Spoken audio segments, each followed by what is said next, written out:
part le caleçon de Merlin, mais quelle longue absence. Parti à la découverte des dragons d'Albanie? Qui sait? Bon, le principal c'est qu'on se retrouve aujourd'hui pour un nouveau podcast. Et toujours pour rentrer un peu plus dans les mystères de l'œuvre de J.K. Rowling. Pourquoi choisir de mettre en perspective des personnages comme Molly Weasley, le professeur Rogue, Peter Pettigrew et Harry Potter? Eh bien parce que ces 4 personnages nous en apprennent beaucoup sur nous-mêmes. Chacun de ces personnages a sa façon à lui de se positionner face au bourreau. Bourreau absolu bien sûr, représenté par Voldemort dans la saga. Et en se penchant sérieusement sur la personnalité de chacun, on va trouver les 3 principales stratégies de défense pour lesquelles on va opter contre un bourreau, mais également la stratégie parfaite pour mettre les bourreaux échec et mat. Alors aujourd'hui, on n'aborde pas du tout notre saga dans son aspect ésotérique, mais on va l'aborder dans son aspect psychologique. Et on va voir que ça match toujours aussi bien.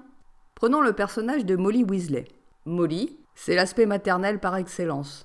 Elle est protectrice, voire hyper protectrice, avec tous les gens qu'elle aime, et n'a aucune forme de naïveté, aucune forme de doute quant à savoir désigner qui sont les bourreaux. Ces mêmes bourreaux, dans la saga Les Mange-Morts, qui ne sont pas sans aucune responsabilité quant aux piteuses conditions matérielles dont souffre toute sa famille. Molly, c'est celle qui défend l'opprimé, celle qui se débrouille avec ce dont elle dispose, et celle qui fera tout son possible pour empêcher quiconque de sa tribu de s'exposer au moindre risque. Molly, c'est l'empate de la saga, et c'est celle que l'on pourrait désigner comme étant le sauveur du triangle de Cartman. Face au bourreau, Molly Weasley adopte la stratégie du sauveur. Parlons de Rogue maintenant. Rogue, c'est un petit peu différent. Si Molly était l'empathe du groupe, alors on pourrait dire que Rogue est l'antipathe du groupe. Rogue, on le découvre au fur et à mesure de la saga, avait été un enfant très malheureux.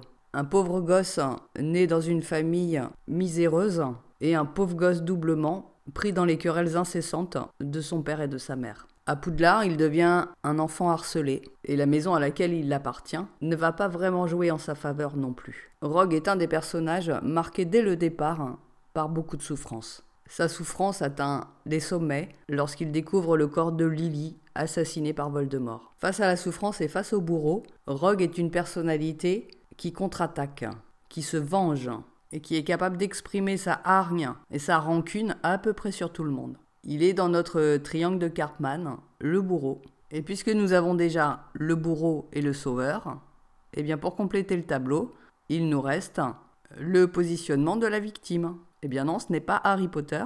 Le positionnement de victime est incarné par le personnage de Peter Pettigrew. Peter Pettigrew, c'est le couard de service, le trouilleux, celui qui a besoin d'aller se cacher derrière les jupes des plus forts pour se sentir en sécurité.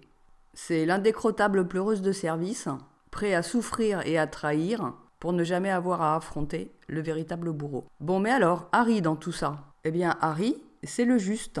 C'est celui qui parvient à sortir du triangle de Cartman.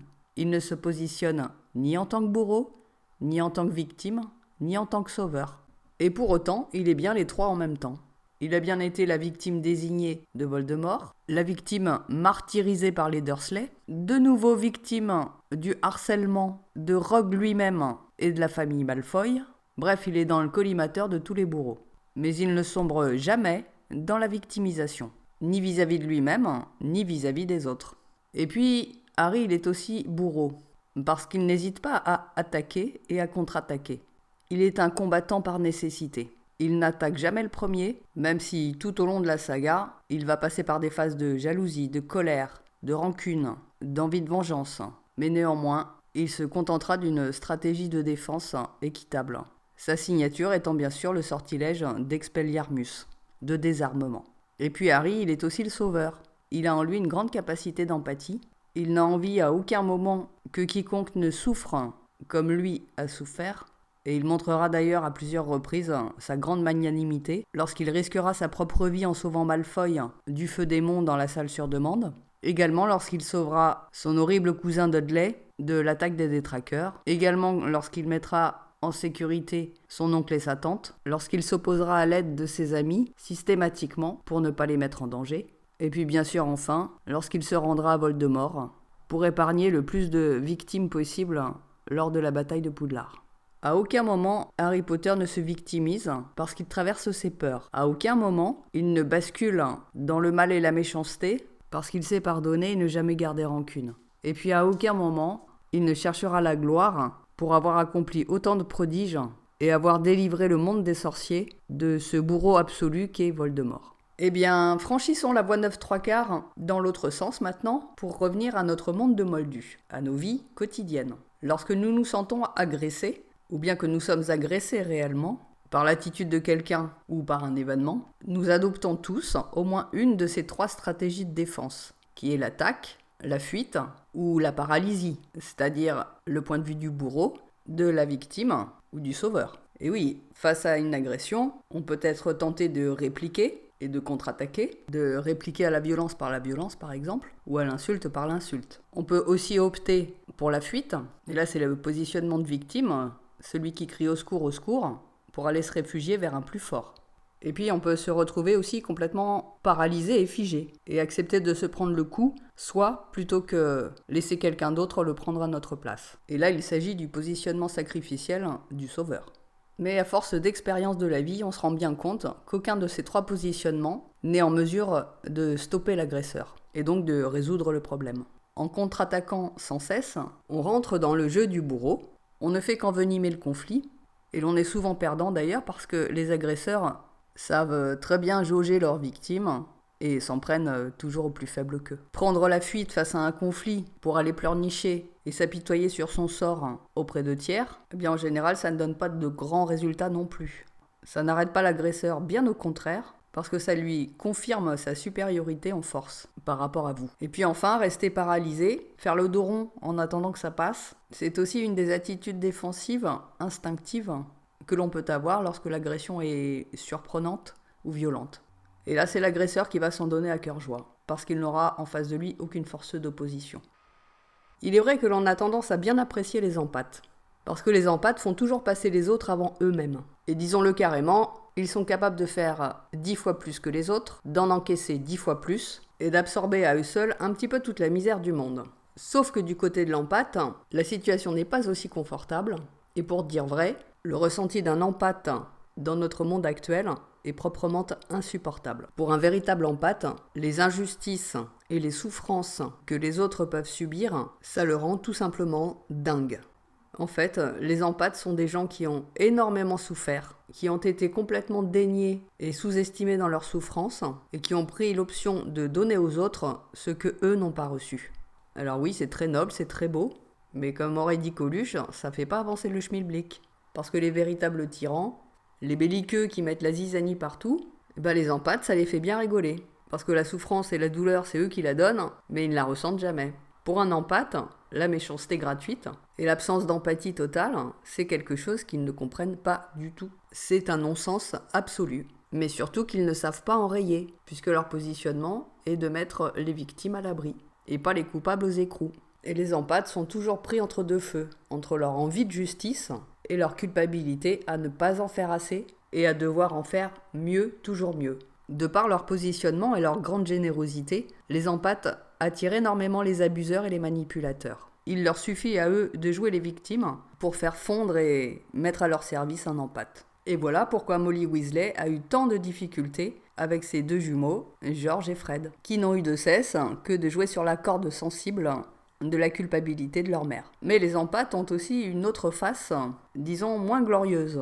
Ils veulent parfois tellement en faire, et tellement bien faire, qu'ils en deviennent complètement envahissants, et quelque peu castrateurs. Tout simplement pour vous éviter l'effort, la prise de risque ou l'échec, eh bien ils vont vous mettre à l'écart et ils vont faire à votre place. Ou bien encore, ils vont vous interdire complètement de prendre aucune initiative. Alors bien sûr, ça ne part pas d'un mauvais sentiment, d'une mauvaise intention, mais cela peut vous inhiber de toute forme d'action. On peut sortir, et on a tout intérêt à sortir, de ce positionnement de sauveur, et donc d'empâte, d'abord en allant régler ses propres souffrances, d'aller aussi guérir sa propre blessure d'injustice, qui est caractéristique chez l'empâte, et puis surtout de sortir de la culpabilité. Ce qu'un empâte a besoin d'entendre, c'est « tu n'as pas à porter toute la misère du monde sur tes épaules, chacun doit faire sa part ». cesse de te culpabiliser lorsque tu as envie de te prioriser et de t'occuper de toi, parce que c'est grâce à cela que tu seras plus fort et plus efficace. Et puis enfin, n'écoute pas les gens qui passent leur vie à se plaindre, à pleurnicher sur leur sort, à exiger toute ton attention, bref, à jouer les victimes, parce que les véritables victimes sont des personnes silencieuses. Et ça t'évitera de te faire manipuler. Et puis grand Dieu, laisse aussi un petit peu tes protégés se débrouiller tout seuls. Laisse-les prendre leurs initiatives, laisse-les faire leurs expériences. Parce que c'est comme ça que l'on rend leur dignité aux victimes et aux faibles. L'aide et le secours, bien sûr, mais en cas d'urgence et de nécessité. Les empathes deviennent de véritables warriors lorsqu'ils se retrouvent en face à face avec les bourreaux. C'est quelque part ce que l'on peut appeler l'instinct maternel. Et c'est à ce moment-là que toute leur force, toute leur puissance peut se manifester. Dans la saga, évidemment, pour en revenir à Molly Weasley, eh bien c'est la scène de duel entre elle et Bellatrix Lestrange qui a osé s'en prendre à Ginny. Et là, il n'y a pas eu de quartier et il n'y a pas eu l'ombre d'un doute. Tout ça pour dire que les empathes, lorsque l'on s'en prend à leurs proches ou à leurs protégés, il n'y a rien pour les arrêter. Et oui, ce qui fait leur faiblesse fait aussi leur force. Bien, maintenant on passe aux antipathes. Empathiques d'un côté, antipathiques de l'autre. C'est logique. Et choisir de devenir antipathe, c'est aussi une stratégie de défense. À l'instar du professeur Rogue, les antipathes sont des personnes qui ont aussi énormément souffert. Simplement, ils n'ont pas choisi l'option de défendre ceux qui, comme eux, ont souffert, mais plutôt l'option de la vengeance et de la rancune. Leur positionnement par rapport au bourreau est beaucoup plus ambigu. Ce qu'ils retiennent de leur mauvaise expérience est qu'il vaut mieux être du côté des forts que du côté des sensibles. Ne sachant pas pardonner ni passer à autre chose, les antipathes finissent par devenir pire encore que leur propre bourreau. En somme, pour eux, la meilleure défense, eh bien, c'est l'attaque. Au moins, avec les antipathes, on a peu de chances de se tromper. Ils ne sont pas du genre à faire des salam alek ou des jeux de séduction. Ils sont d'emblée des personnes antipathiques, cyniques, arrogantes, dénigrantes, humiliantes, injustes, rancunières. Bref, pour se montrer antipathiques, ils en ont sous la pédale. Ils ont tellement été blessés dans leur amour-propre, tellement humiliés, rejetés, moqués, dénigrés, qu'ils en sont arrivés à faire une sorte de pacte avec eux-mêmes. Ne plus jamais montrer aucun de leurs bons côtés. Ne plus jamais laisser paraître aucun sentiment positif, aucune émotion positive. Ne plus jamais laisser personne entrer dans leur cœur. Voilà ce que sont les antipathes. Ils ont bien sûr une sensibilité, une très grande sensibilité, mais qui est tournée envers eux-mêmes. Ce qui peut rendre cinglé un antipathe, cinglé voire dangereux, eh bien c'est d'aller farfouiller dans son passé. D'être au courant des grands moments de sa vie pendant lesquels il avait ouvert son cœur et s'était fait tout simplement rembarrer. La blessure principale que porte l'antipathe, c'est la blessure d'humiliation. Et donc non seulement il n'ouvre plus son cœur à personne, mais en plus il agresse et attaque tout le monde. De par leur grande sensibilité originelle et leur intelligence, les antipathes sont en général très doués dans un domaine. Très désagréables, mais très compétents. Voilà comment on pourrait résumer l'antipathe. Et c'est ce qui correspond bien au profil du professeur Rogue dans notre saga d'Harry Potter. Donc pas la peine d'aller chercher de l'empathie chez un antipathe, la seule empathie qu'il puisse avoir, c'est pour lui-même. C'est à l'image de Rogue qui pleure sur la mort de Lily, mais qui se fiche éperdument qu'elle ait laissé derrière elle un bébé orphelin. Et en fait, ce qu'il va faire, c'est qu'il va reporter toute sa rancune et sa haine sur le jeune Harry, tout simplement parce qu'il est le fils de son père. Bon, en fait, les antipathes, ils ne bougent que s'il s'agit de se venger, de prendre leur revanche, ou s'il s'agit de montrer leurs compétences. Et là, bien sûr, dans notre saga, c'est toute l'intelligence de Dumbledore qui parvient à apprivoiser et à donner une seconde chance à Severus Rogue. Une chance de prendre sa vengeance sur Voldemort, le véritable bourreau qui a tué sa chère Lily, et auquel il vouait avant un véritable culte. C'est là un petit peu toute l'ambiguïté de l'antipathe. Il y a une fascination pour le bourreau chez l'antipathe. Et ce n'est donc pas un hasard s'ils en font leur mode de défense privilégié. Dans notre vie courante, on peut trouver par exemple des antipathes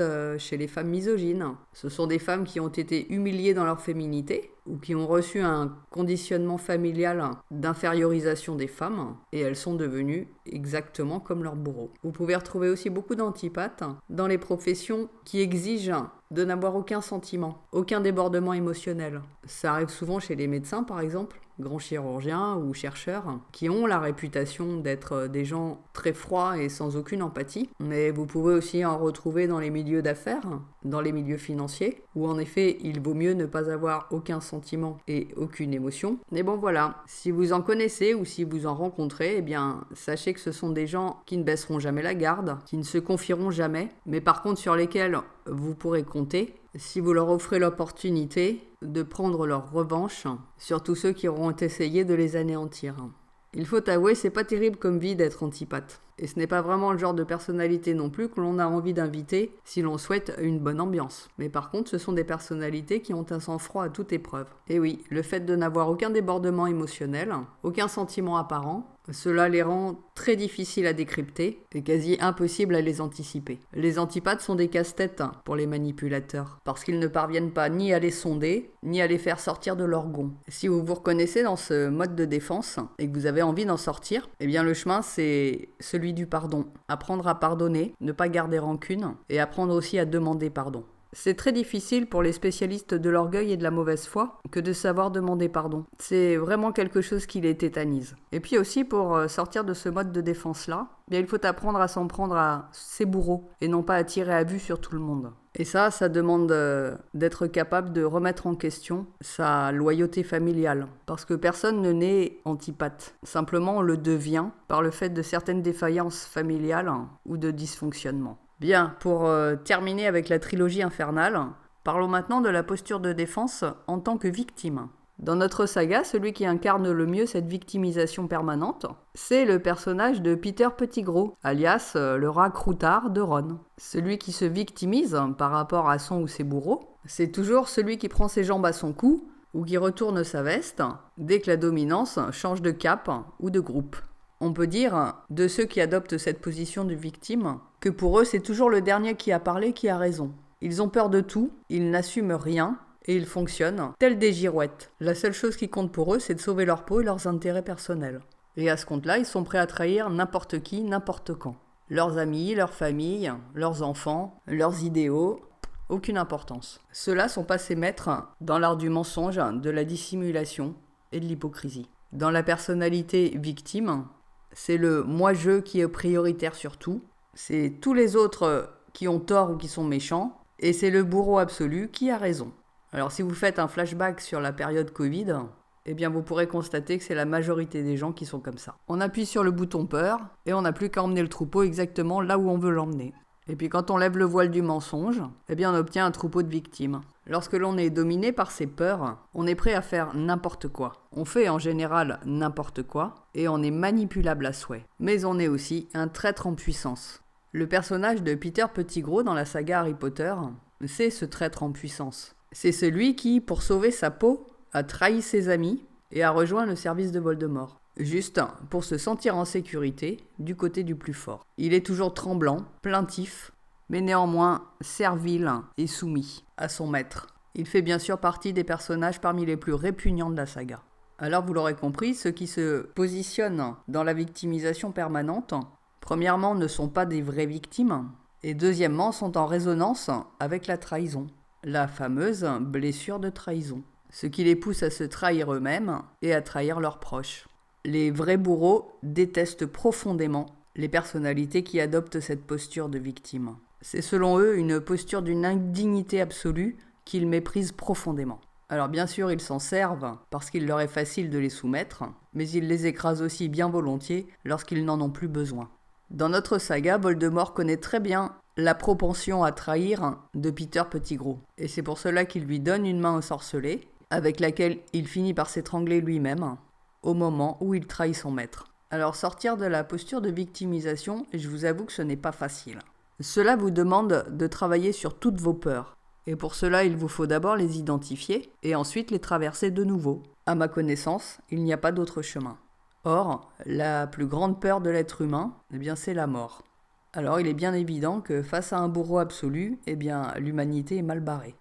Il est bien évidemment impossible de traverser la mort et de revenir. Sauf dans 3 cas de figure. Ceux qui ont traversé la peur de la mort sont ceux qui ont fait soit une EMI, une expérience de mort imminente, soit une sortie de corps volontaire, soit ont vécu un éveil spirituel complet. Voilà, ce sont les seuls chemins possibles qu'il nous est possible d'emprunter pour nous affranchir de cette peur de la mort. C'est sûr que tout le monde ne fera pas ce type d'expérience-là de son vivant.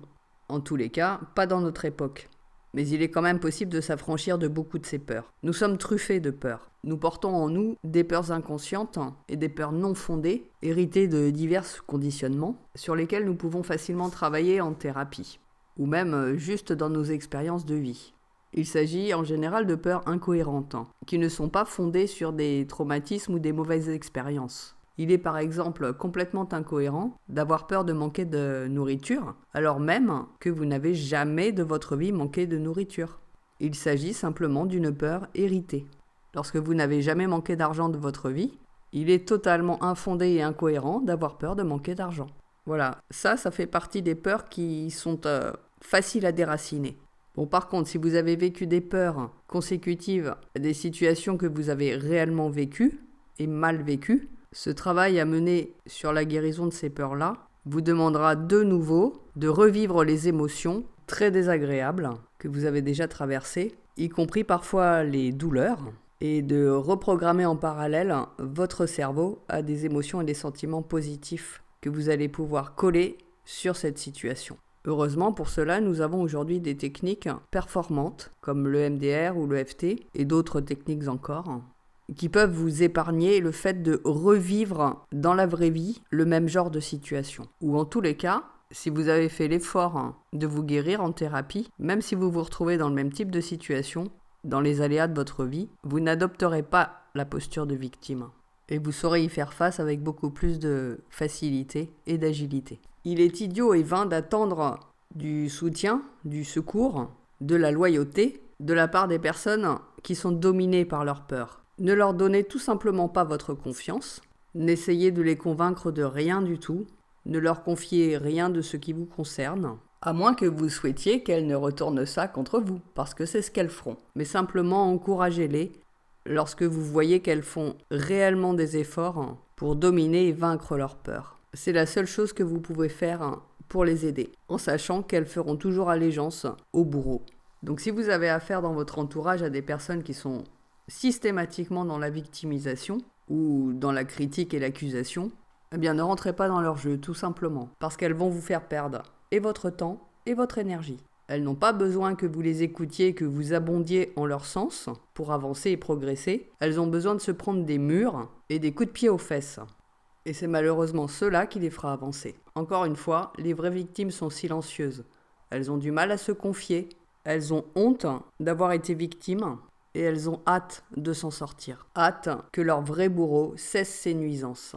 Bon voilà, on va terminer maintenant par le meilleur. Le personnage d'Harry Potter qui progressivement et courageusement parvient à adopter la position du juste, la position de celui qui sort du triangle de Karpman. Le positionnement du juste, c'est le seul positionnement dans notre monde actuel qui vous permettra de retrouver votre dignité et de sortir de la spirale infernale de la souffrance et des abus. Les véritables bourreaux ne craignent personne, sauf les justes. Ben oui, ils ne peuvent pas les soumettre, ils ne peuvent pas les pervertir et ils ne peuvent pas les briser non plus. Quelqu'un qui devient juste n'a aucune rancune dans le cœur, aucun désir de vengeance, même s'il subit toutes les atrocités possibles. Quelqu'un qui sait rester juste ne se laisse pas faire.